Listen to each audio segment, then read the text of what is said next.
New numbers show Americans are falling deeper into credit card debt. For the first time, our total credit card debt just topped $1.1 trillion.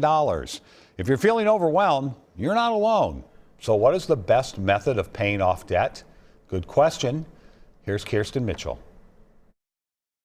Why do you think we are finding ourselves in so much debt these days? Well, I think the obvious answer is that things are just more expensive than they used to be. Everything from, the cost of groceries to getting around. Then there's student loan payments. $307,000. Which resumed this past October after a pause during the pandemic. How am I ever going to pay this back? Faced with hard financial times, many people are leaning on their credit cards now more than ever.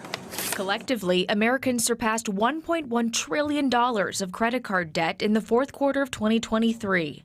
Minnesotans have an average credit card debt of $6,765. We have this idea that you're the only one in debt and you're the one struggling with this, which obviously statistically is not the case. Dustin Smith is a financial advisor and senior VP of Wealth Enhancement Group. The first step that you want to do is make a list of all your credit cards that you have, make a list of the balance, the interest rate, and the minimum payment for each one of your cards. Then consider the snowball or avalanche methods. So I would say choose whichever one you're going to stick with and do that one. To follow the snowball method, you pay off your smallest debt first and then your next smallest, and so on until you work your way up to paying off the largest amount, kind of like you're making a big snowball. And the idea there is that you get a lot of small wins. The avalanche method prioritizes interest rates. So take that list you just made and start paying off the debt with the highest interest rate first, regardless of balance. Then you work your way down the debt mountain by interest rate until all the debt is paid off. Mathematically, that might be the better one to do because it might save you more in interest, but sometimes that can be really difficult because you might not be